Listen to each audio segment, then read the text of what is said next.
Para a nova geração, estão a entrar, os que já estão no mercado, primeiro, evitar o imediatismo. A atmosfera. Tudo ao seu tempo. O que nos vai fazer nós sermos efetivamente cenas, vai nos fazer ser alguém na estrutura em que nós estamos, é o nosso. Possui carreira consolidada no setor financeiro com mais de 25 anos de experiência.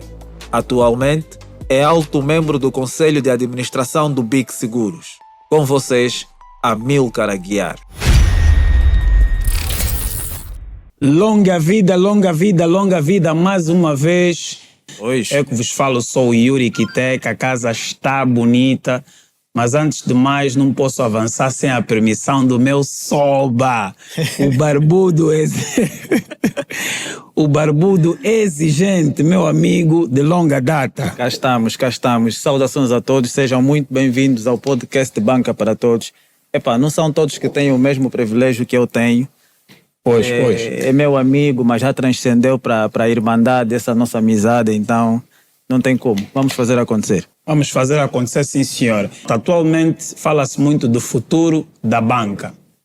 Até certo ponto é justo, mas não pode-se falar do futuro sem saber o passado. Pois. Né? Aqueles que tiveram antes na trajetória, como é que foi a caminhada. E hoje, basicamente, estamos a ter um encontro de gerações. Temos aqui o convidado ideal, Chefe Mika, seja bem-vindo aqui à Casa Banca para Todos. Bom dia e muito obrigado pelo convite. Hoje pretendemos fazer uma viagem, memórias da banca, saber, não é, como é que era quando começaram a trajetória na banca, as dificuldades, de que maneira surgiu o convite para entrar, se também foi recrutado como se fosse da tropa. Estou a brincar. Então gostávamos que o chefe desse o início a abordar sobre isso, mas acho que era interessante se pudesse também igualmente falar, se calhar, de algumas valências profissionais ou questões pessoais, se entender adequado para abordar aqui conosco. Sim, senhor. Olha, eu comecei na banca em princípios de 94. Vinha da extinta Esfapla, né, onde nós fomos desmobilizados em 92 ao abrigo dos Acordos de Paz. Eu estava no Bloco 4 na Funda. E porque também fui atleta de alto rendimento, depois estive ainda 2 anos no 1º de agosto como treinador e no 94 entrei para a banca. Nessa altura estava a começar a banca privada em Angola, tínhamos bancos estrangeiros, devíamos ter 2 bancos, que era o TOTA e o banco BPA, que era o Banco Português do Atlântico, que ficavam justamente aí onde é que hoje a sede da Sonangol. Tá. O edifício sede, eles estavam logo depois da Casa da Sorte. Casa da Sorte, acho que hoje é Equibabo, uma dessas. É Equibabo agora, fizeram pois, aí. Era ao lado, tínhamos lá o BPA, que depois foi comprado mais à frente, né, acho que foi o Milênio, que depois transformou e o BPA deixou de existir. Nessa altura, era uma altura muito complicada, porque havia uma prática normal de tu, se fosses levantar o teu dinheiro nos bancos, na altura que estavam na praça, tinhas que pagar, acho que eram 20% sobre o valor que ia se levantar. Exato, davas ao funcionário, não é para a instituição. Isso era tipo uma prática normal. E com a nossa entrada no mercado privado mais propriamente dito, nós cortamos essas práticas porque o pessoal começava a perder dinheiro, porque os clientes começavam a movimentar os valores para aquela banca que não cobrava esse percentual e então isso depois o mercado sozinho fez com que essas práticas desaparecessem. Né? Por isso foi, para mim, eu muito humildemente acho que foi o início da banca privada em Angola, porque depois começaram a entrar outros players e pronto, e depois é o que é hoje, né? Este mundo, né? Nós estamos na origem, no êxito e no crescimento que hoje há, tanto do Banco Fomento, na altura nós quando entramos era Banco Fomento Exterior, sucursal de Angola, depois passamos para o Banco Fomento Angola, já como um banco de direito angolano. Para quem não entende BFA, chefe, às vezes falar de Banco Fomento de Angola, que se calhar ainda pode ficar no escuro. Exatamente, BFA. E depois tivemos o desafio, né, juntamente com o Dr. Teles, que pronto, teve nesses processos todos connosco, de virmos fundar o Banco BIC. Certo. E pronto, tivemos mais ou menos a mesma forma, a mesma pedagogia de estarmos no mercado. E eu acho que fomos uma boa escola. Fomos uma boa escola e hoje, se nós olharmos para o leque dos grandes gestores bancários, quer dizer, quase todos são da origem do Fomento, BFA, né? São da nossa escola. Exato. Estamos a falar do BDA, por exemplo, o PCA, o CEO, que é o Quintas. Estamos a falar do PCA do Milênio, o Assis. Estamos a falar do PCE do Fomento, o Luís Gonçalves. Também? Exatamente. E temos outros, né, que não estão hoje na banca, mas têm lugares de destaque na nossa vida empresarial ou em algumas instituições mesmo do Estado. Certo. Quer dizer, acredito que aquilo foi uma escola com muito rigor e com toda a humildade, acho que, né, contribuímos, né, de certa forma. E fazendo assim uma retrospectiva, tem experiência para tal? O funcionário da banca de 20 e tal anos atrás e o de hoje, as diferenças, o que é que se perdeu, o que é que se ganhou? Se tivesse que fazer assim uma abordagem sobre isso, o que é que nos diria, chefe? Olha, mudou muita coisa. Primeiro, temos que começar pelas plataformas. O nosso sistema era um sistema muito manual, muito mecânico. Lembro-me, por exemplo, quando eu comecei, a gente começava na tesouraria, aprender a lidar com o dinheiro e depois íamos para os caixas. Os caixas do passado, não é o caixa de hoje, porque hoje tu tens as plataformas, já te fazem as somas, nós antigamente não. Para quem foi caixa ou para quem é caixa, só para perceber como é que nós funcionávamos, nós tínhamos 2 procedimentos a nível dos lançamentos. Fazíamos o lançamento em kwanzas e o lançamento em dólares. Depois tínhamos um procedimento na altura que eram as operações do fixing, que nós fazíamos também no caixa. E esses lançamentos tinham que ser cruzados. Tu, quando lançasses cheques com valores sobre outros bancos, tinhas que fazer numa folha separada e depois tinhas que fazer a soma manual. E depois o talão também da soma desses cheques também era parte. Hoje eles fazem um misto, quando tu lanças tudo, o sistema tudo num só. Por exemplo, isso provocava-nos muitas falhas no fim do dia. Está chamados gatos. Está chamados gatos, exato. Anteriormente, vamos supor que hoje, segunda-feira, o chefe gatou. E só até o final do dia que encontrou-se o gato, mas prontos, não conseguiram reaver os valores. No dia seguinte tem que trabalhar novamente no mesmo período com a mesma motivação. Como é que conseguia? Como é que via isso? Esse equilíbrio, pois, por isso tens falha, tens que registrar a falha. E depois os sentimentos, as sensações são diferentes em função do tempo que tu estás como caixa. Exato. Se fores um novato, que nós chamamos na altura, né? Na altura eu penso até que esse termo quem apelidou foi o Kiffen. O Kiffen é o mais velho Kiffen, que era do Dubai, agora está reformado. Ele e mais aí uma senhora é que apelidaram isso de Minguito. Minguito, a atmosfera.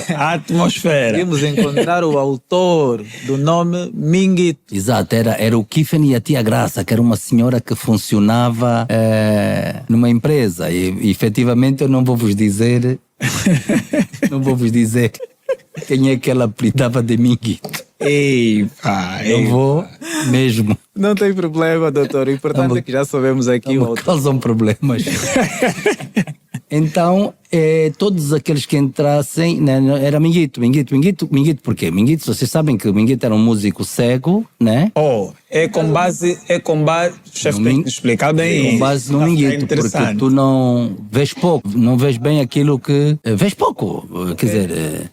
Não Uma tens visão reduzida. Sim, não tens a experiência e por isso todos que entrassem, né, no aprendizado da banca, a malta chamava Minguito. Eu acho que vamos ter que ler lá para descobrir a quem é que o mais velho Kiffen chamava Minguito. Não era o Kiffen, era a Tia Graça, que era de uma empresa aí. E então, um bocadito isso, esses processos. Depois o termo gato, eu acho também que o termo gato foi o próprio Kiffen que inventou, porque o Kiffen tinha assim muitas... Era muito espontâneo. Era muito espontâneo, tinha muitas... Ele tinha muitos nomes que ele dava. Tinha muitos nomes, quer dizer, eu achava graça às vezes porque ele, na altura, ele era o chefe do balcão. Nós tínhamos o gerente, que era o Sr. Barrote, o Sr. Barrote é português, tínhamos o Batista, também era português, era subgerente, e também apoiava a contabilidade, a doutora Mariana Assis, e o Kiffen era o chefe do balcão. Mas o Kiffen, por exemplo, em relação a mim e em relação ao Aleixo, o chefe Aleixo, Sim. e ao chefe Cândido, nós os três entramos no mesmo ano.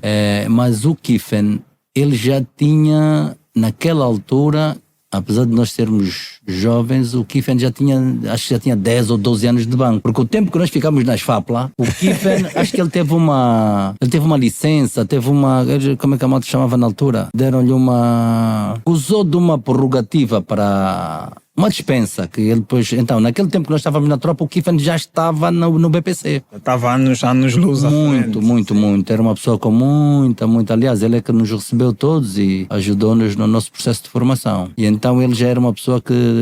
Eu lembro-me, quando ele estivesse chateado e alguma colega metesse algum gato, alguma coisa, ele... Ai. Tu estás mais famosa que a Teté. Foram assim que foram surgindo os nomes. E depois o engraçado é que tu és Minguito, começaste agora, famosa com a Teté. Depois no fim do dia, a colega fica, mas chefe, quem é a Teté? Eu acho que vamos pedir. A malta ria, sepa quem é a Teté, vai perguntar ao Kiffen, sei lá quem é a Teté. Okay. É a forma como ele era espontâneo. Era espontâneo, né? E era bom um dia vocês terem-lo aqui. Olha, já começamos a pensar nisso. Olha, só deixa eu estar aqui a dizer, a pessoa fica a perguntar, mas quem é? Sim, eu também me perguntei. E já queria perguntar se ainda está em vida. Ele começou no BPC, depois esteve no Fomento.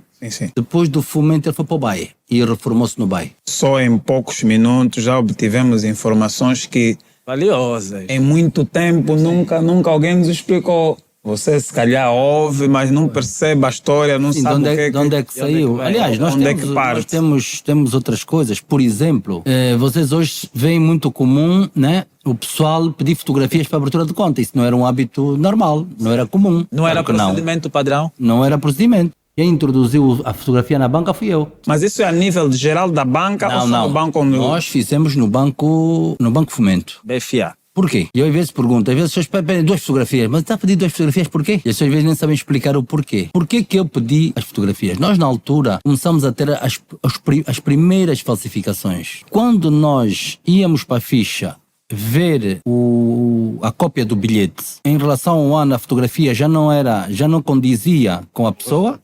Sim. Ou a própria fotocópia não espelhava bem a imagem, né? Nós às vezes íamos para a criminalística melhorar a imagem, mas nós não conseguíamos, quer dizer, não tinha hipótese. Então eu disse ao doutor, aqui na minha agência, que eu era o gerente da agência da missão do Banco Fomento, em frente ao Hotel Trópico, sim. agência sede. Acho que é... A descer o Trópico. A missão, sim, acho que aqui na Xixa, aí ao lado do Largo. Na Rua da Missão, sim, exatamente. Sim. Aí era a sede. Tem um até hoje. Está lá até hoje, aquela agência histórica. Então eu disse ao doutor, aqui na minha agência, por causa de umas situações que tivemos, nunca mais eu vou aceitar abrir em conta sem fotografia. Que eu quero ver quem é e a imagem atual de hoje. E o doutor disse assim, não tem problema. Faz-me um ofício, mandas que eu vou generalizar isso para o grupo todo, né? Para o banco todo. Sim. Então eu fiz o documento e tal, e ele mandou para que o procedimento fosse extensivo ao banco todo.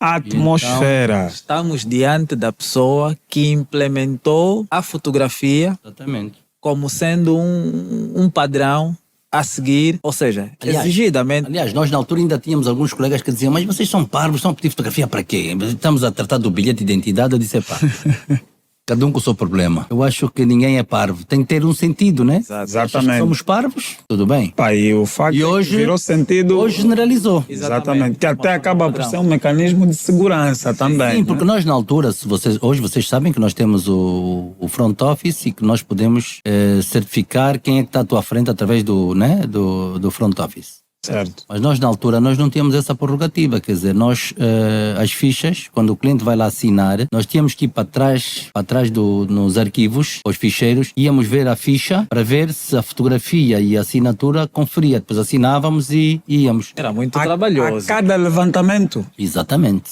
cada levantamento. Muito O procedimento era esse. Acho que tinha um ginásio em horário de trabalho. Sim, era muito trabalho. Mas a questão do tempo, filas, também era enorme em função dessa...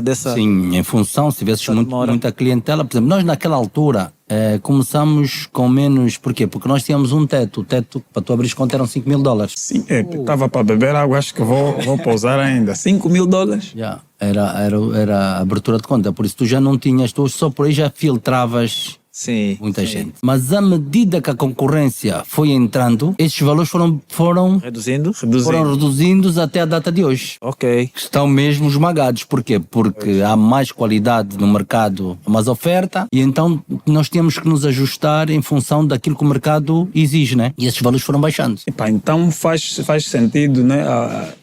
Naquele tempo as pessoas que iam para o banco já tinham dólares serem chamados dos tais moatas, né? Que no caso serão aqueles que conseguiam ter acesso à banca. Mas quase todo mundo tinha dólares naquela altura. Não era tão difícil, $5.000. Comprava-se muito dólar na rua e talvez o difícil era, se calhar, as pessoas conseguirem mesmo o dinheiro em si, ou o próprio... Sim, é ter capacidade, né? Sim, era só isso, porque do resto os dólares andavam aí na rua. Chefe, ainda recorda-se de como foi o primeiro dia que entrou no banco? Olha, lembro-me, sim. Lembro-me.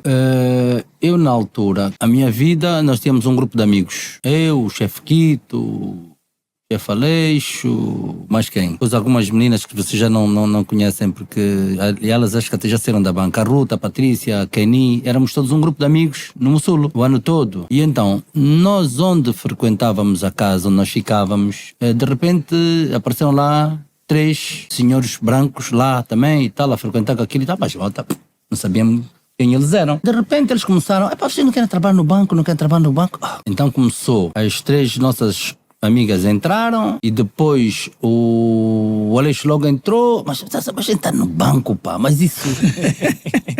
E depois nós também, depois também eu, acho que eu entrei 2 meses depois do Aleixo, e então todos aquela pessoa que ele lidava e conhecia e tal, ele convidou-nos para nós fazermos, e essa pessoa era o Dr. Teles. A atmosfera. E então, pronto, e depois o Dr. Teles teve sorte também no criado do grupo. Porquê? Porque todos nós éramos oriundos das Forças Armadas. Já tínhamos uma certa responsabilidade, por isso o nosso perfil e a nossa disciplina também ajudou muito com que fizéssemos o banco crescer com rigor e com disciplina, porque nós já vínhamos de uma disciplina, né, militar que tínhamos. Isso facilitou e foi a nossa entrada.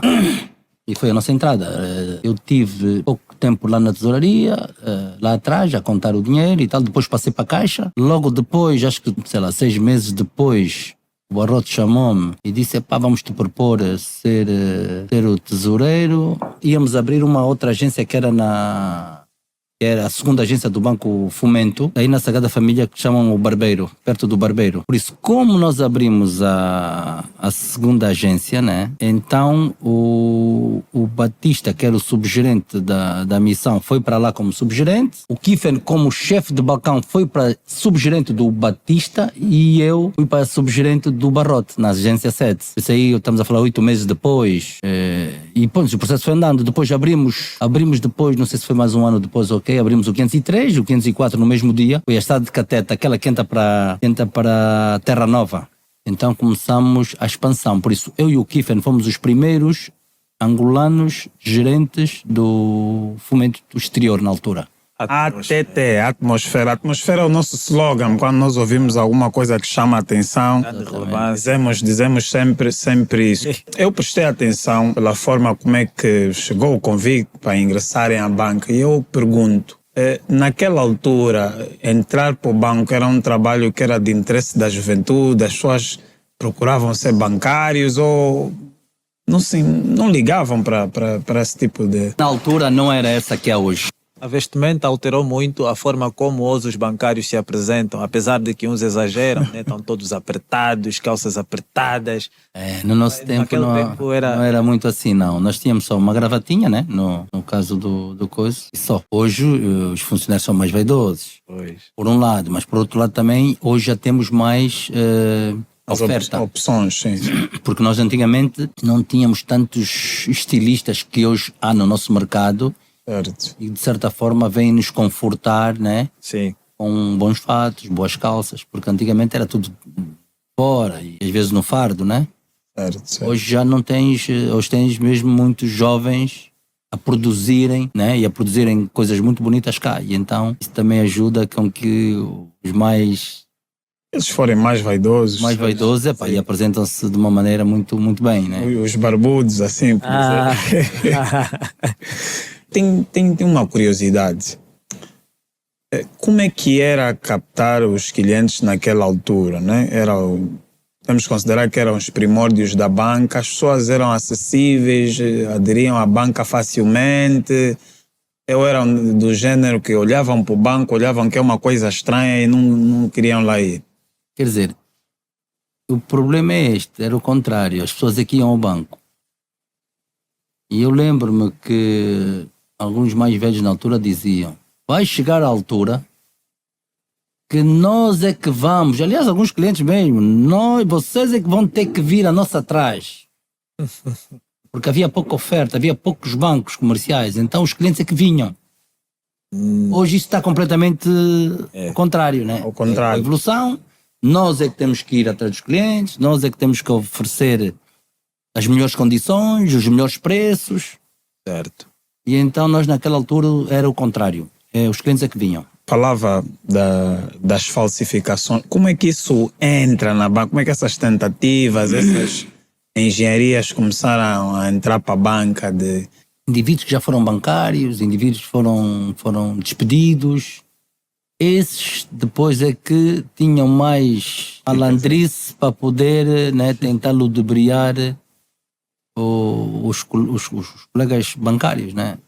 E então, como vocês sabem, uns trabalham e os outros ficam à espera como vou enganar. Isso tem a ver um bocado com as pessoas, com o caráter, com desvios de comportamento. Exatamente. E pronto, normalmente aquela malta que foi despedida, né? São os que arquitetavam. E também que executavam. Tivemos muitos casos. E quais foram as maiores dificuldades que encontravam naquela fase, naquela época? Vocês não têm noção, eu, por exemplo, nós fazíamos tudo, naquela altura, dávamos apoio à informática e aquilo era uma situação caricata. Caricata porque nós tínhamos que telefonar para o DDI da Telecom, que era o 109, e pedir a chamada internacional. E às vezes ficava a tocar, eles não atendiam, caía. E às vezes atendiam, aquilo está em coisa, depois a chamada caía. Digo-vos isso porquê? Porque quem nos dava assessoria a nível da nossa plataforma, né, o AS400, era a detentora do programa, era a Promosoft, que os detentores de coisas, eles viviam em Portugal, da plataforma. Quando houvesse qualquer situação, nós tínhamos que ligar para eles dar-nos assessoria, faz isso, faz aquilo, tá? Quer dizer, era muito complicado e depois a chamada caía. Era difícil, quer dizer que falha de sistema naquela altura. Era muito complicado. Por um lado, nós também tínhamos um problema também, às vezes, de excesso de capacidade. Eles diziam: vocês têm que aumentar, porque isso a qualquer altura isso vai tudo para baixo, vão perder todos os dados. Mas era tudo ao telefone. Nós ligávamos, depois eles diziam: faz isso, faz aquilo e tal. Pronto. De quando em quando também vinham cá, quando tivessem fazer o update de mais alguma outra plataforma, ou aumentar a capacidade, vinham cá, ficavam cá um tempinho e faziam as alterações para nós evoluir. Depois, à medida, e mudar os programas. A nível de todas as áreas. Por exemplo, na área de estrangeiros, onde nós participávamos em todas as áreas. Por exemplo, a área de estrangeiro. Hoje, o pessoal tem Swift. Sim. O sistema já bem... Aqui é bonito, no nosso tempo não. Nós era com Telex. Nós recebíamos uma codificação uma chave, porque eu, quando fiz essa OPE, que a OPE é a ordem de pagamento emitida, quando eu fiz essa OPE, eu tinha que codificar aquela operação. Então, essa codificação, o receptor tem que descodificar. Nós temos umas tabelas e aquilo andas para a esquerda, para a direita, números, letras, números, letras e tal, e vais codificar para saber que aquela operação é proveniente do banco X do país Y. Ok. Acreditei que dependiam de quase tudo. Tinham que ligar para o estrangeiro, né, para resolver. E não só, estás a ver, nós naquela altura, quer dizer, estávamos todos a aprender, né? Porque tanto o Barroto, o doutor e não sei o quê, quer dizer, eles eram lá dos bancos, mas são estruturas que já estão a funcionar. Por exemplo, hoje tu entras num dos nossos bancos do mercado, é fácil, porque quem teve o trabalho são os que iniciaram com o processo. Exatamente. Os procedimentos. Nós no Fomento, nós é que fazíamos os procedimentos, nós é que fazíamos as normas. E aquilo fazias um bocadito sempre em função de alguma coisa que aconteceu. A experiência que levava... Exatamente. Nós adequarmos as normas e tal. Eu, por exemplo, quando começamos no Fomento, eu tive duas direções. Fui diretor comercial como também diretor da tesouraria. Quando viemos fundar o BIC, porque a tesouraria dá muito trabalho. Estás aqui, mas estás a pensar se está tudo bem. É uma dor de cabeça muito grande, porque o meu trabalho era, e no Fomento também, aqui no BIC também, na altura, quando eu estava no BIC, o processo também era esse, quer dizer, nós tínhamos que fazer a planificação da recolha e distribuição dos valores nas agências, nas províncias, tínhamos que fazer a programação eu trabalhava muito com a HSBC em Nova York para fazer as importações das divisas, tinhas que ter sempre em conta, não ter nem muito nem pouco. Fazer a gestão. Exato. Fazer a gestão e tendo sempre em conta os seguros que nós temos, né? Tratados que temos com as seguradoras, não teres mais do que X, porque se houver um sinistro, quer dizer, pode haver exclusão, eles podem declinar porque não estás a cumprir com os tratados. Exatamente. E então era um trabalho muito chato. Nós, na altura, antes de sair, entregamos essa responsabilidade a um colega que tinha vindo do BNA, lá no Fomento. Só que quando viemos para aqui, o doutor chamou-me outra vez, o doutor Teles, vais ter que organizar isso, primeiro numa fase inicial, depois largo. Vês alguém para substituir, mas rapaz, foi rápido. Surgiram duas questões por causa do momento em que falou dos dólares, das divisas. Como é que surgiram os Kingless? Isso aconteceu quando? Quer dizer, o problema, eu acho que, na minha opinião, como é que eu comecei a sentir mais eles a entrar? Quando começaram a vir esses estrangeiros que faziam comércio, né? Penso que relativamente à banca, as divisas só saíam mediante as faturas e os documentos, todos e tal. Mas como na altura havia um bocado de desregulação do mercado, eu acho que eles faturavam, em alguns casos, para além daquilo que era o expectável, relativamente às faturas. Eles tinham excedente de kwanzas. Como não podiam comprar na banca comercial, eles começaram a fazer esse paralelo. Na minha humilde opinião, acho que começou por aí, quer dizer, pagavam sempre um bocadito mais. Para aliciar. E hoje é o que é. Mas isso já estamos a falar assim antes dos anos 90, depois... Não, antes dos anos 90 acredito que não, nós não sentíamos muito isso. Era pouco, mas já se fazia compras na rua. Naquele tempo, qual é propriamente o momento que considera ou que foi marcante durante esse tempo? Para a banca, não é? Para a banca. Tempo todo, um momento, este momento, esses anos, esse período, a banca deu um bom crescimento, expandiu-se. Olha, isto da banca ter crescimento tem um bocado a ver com a economia do país, porque vocês sabem, se a economia não está bem, a banca também, os empresários não estão bem. Quando os empresários estão bem, a banca está bem. Momentos marcantes. Era sempre quando houvesse a troca das moedas, penso que isso é que mexia mais com o país, com a população, e era um stress muito grande. As pessoas, depois do dia X, o meu dia já não vai valer, e depois é a tal situação. Quando nós começamos a pedir cada literacia financeira para o pessoal poder abrir contas, dinheiro sair do informal, entrar para a rede bancária, as pessoas não fazem isso. Pois quando de repente há uma troca de moeda, é que o problema começa, quer dizer... Quando saíram dos tais quantos aí reajustados, coisas assim, não Foram vários processos, nós tivemos vários processos. E então as pessoas depois muitos ficam com os dinheiros em casa, ficam pendurados, o dinheiro perde em valor por esse hábito. Sim, eu ouvi... Das pessoas não porem os dinheiros na banca. Na banca, sim. Muitos perderam esse dinheiro porque também eles andaram no informal. E o preço do informal às vezes é desastroso, não é? A comunicação não fluiu as pessoas que não queriam ir fazer a troca da vocês nota sabem, no banco. não, o problema é que até hoje, qual é o trabalho do Banco Nacional de Angola e da Banca Comercial? Nós fizemos o nosso papel pedagógico de, vamos pôr o dinheiro no banco. Exato. Vamos sair da informalidade. Mas há pessoas... Arrijo, não quer. Não querem. E se de repente houver uma troca de moeda, naturalmente, muitos não vão conseguir trocar. Pela quantidade. E hoje, pior ainda. Quando tu tens um compliance e que tu tens que justificar qual é a proveniência do dinheiro, de certeza que não vais conseguir justificar. Verdade. Vais perder mesmo o dinheiro. Há alguma lição que o chefe obteve durante esse período todo e que queira partilhar? Para os novos bancários, juventude, que queiram fazer carreira. Eu penso que lições nós temos muitas. Primeiro, recebes os normativos, recebes os procedimentos e então todos os jovens que começam na banca, né? Na banca e eu penso que na vida... noutras vidas empresariais, nós temos que cumprir com os normativos. Atmosfera, atenção. Senhores minguitos, atenção. Porque isto de tu estares, pensares, não, isso pode ser e não cumpres com o instrutivo, isso depois pode trazer problemas. Porque vamos supor que a auditoria passou, detectou esta operação não está dentro das normas. Quer dizer, tu depois não tens como justificar. Ou, não, lança e depois eu vou assinar.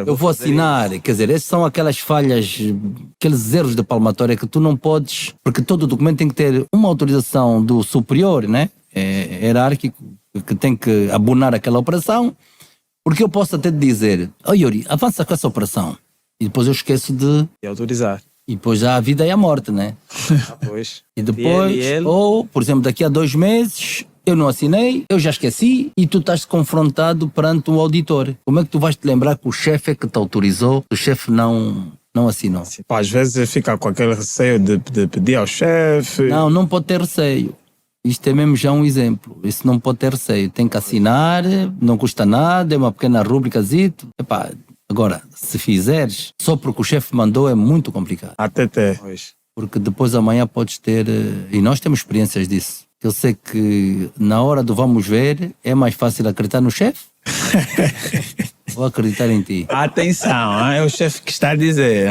É realmente... Sim, deve mesmo exigir as assinaturas e as coisas têm que estar feitas, têm que estar sempre feitas em conformidade com aquilo que é a regulamentação e sempre alinhado com a legislação do país, né? Com as regras do regulador. Porque se alguma coisa correr mal, a responsabilidade é civil. Tu vais ter que assumir. Com poucas palavras dá para se perceber muita coisa. E é importante prestarem mesmo atenção nas palavras do chefe, porque o que se vê é que a maioria das pessoas na banca, principalmente nos balcões, caixas e balconistas e até gestores, só fazem determinadas tarefas porque o seu gerente mandou. Ou seja, ele já nem confronta se a informação que lhe passaram ou a instrução que lhe passaram para executar está de acordo ao normativo ou instrutivo. Ele já nem confronta isso, já não questiona, já não pergunta. Não, o chefe mandou, vou fazer, e faz. E ainda acrescentando, às vezes tem aí a oportunidade mesmo de verificar, porque quem dá a instrução para executar é humano. Pois. Pode em algum momento não ter visto alguma coisa devidamente. Exatamente. Esse é outro problema. O chefe pode até dizer executa, mas cabe-te a ti não é fazer o que o chefe está a dizer, é certificares, porque o chefe está no subconsciente dele, está convencido que o resto dos pressupostos tu vais obedecer. Exatamente. Vê se a assinatura confere, vê se está tudo em conformidade. Sim. Agora não é só porque o chefe disse que estás a fazer, não, estás a infringir, tu estás a infringir. Exato. E então temos que ter sempre cautela, ponderação e temos que ter responsabilidade naquilo que a gente faz. Exatamente. Senão, sob a pena de termos dissabores e às vezes acontece. temos aqui o tempo, acaba nunca sendo um tempo adequado para explorarmos todas as questões, mas também acho que lá está o gosto da coisa, né? Para que possa haver aí um chamariz para uma outra edição. Então gostávamos que o chefe, né, nos terminasse aqui passando uma mensagem, né, como antigo no setor para os novos, né? Eu penso que, pronto, nós sobrevoamos um pouco, né, daquilo que foi a minha trajetória. Para a nova geração que estão a entrar, os que já estão no mercado, primeiro, evitar o imediatismo. A atmosfera. Tudo ao seu tempo. O que nos vai fazer nós sermos efetivamente cenas, vai nos fazer ser alguém na estrutura em que nós estamos, é o nosso trabalho. É a nossa dedicação. Nunca tentar ser mais brilhante do que aquilo que tu és. Nunca ofuscar o colega para tirar vantagens. Porque isso depois, tarde ou cedo, não estás a ser tu, não estás a ser natural. Tarde ou cedo isso depois vão-te cobrar lá à frente. Certo. Por isso, nada de imediatismo, sejam vocês próprios quem quer ser efetivamente bancário. E subir todos os degraus. Nada de pressas. Porque o chefe está sempre com uma visão atenta, dos mais dedicados, os mais assíduos, os mais assertivos. Quem tem responsabilidade, comprometimento com a causa da instituição, esses é que vão lá à frente. Então, esse apelo eu deixo à nova geração. Eu acho que isso merece palmas, Hélio.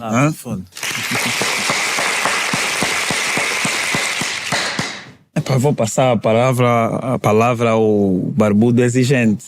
Resta-nos aqui mais velho, mas também sou um ano. Chefe, assim, mais velho de um ano, lhe chamam mais velho. Já comia pão rígido. E sabes onde é que tu vês a diferença? É na quantidade da barba que ele tem. Dessa vez perdi. Eu estou sempre a atacar a barba. São muito feios. Exatamente. Chefe, nós vamos querer aqui ter a parte 2, a presença do chefe para nós é uma honra. Agradecemos pelo gesto e queremos ter aqui o chefe para uma próxima edição. Mas tem que estar aqui com o chefe Kit. Exatamente. Sim, não pode falhar. Nós fazemos uma paradinha porque somos contemporâneos. Exatamente. Esse é o objetivo. Exatamente. Algumas coisas já nos fogem, né? Sim. E um vai sempre complementar. vai dar gás no outro. Exatamente. É com essa pretensão que nós temos também. Tivemos aqui uma edição especial. Banca para todos, subscrevam o canal. Estamos aqui com o objetivo de fazer essa aproximação entre a banca, profissionais da banca e não só, com a população no seu geral. Eu acredito que é importante essa comunicação aproximada. Muito. Por isso é que tivemos essa iniciativa do Banca para Todos. Estamos juntos, até a próxima edição. Fiquem ligados.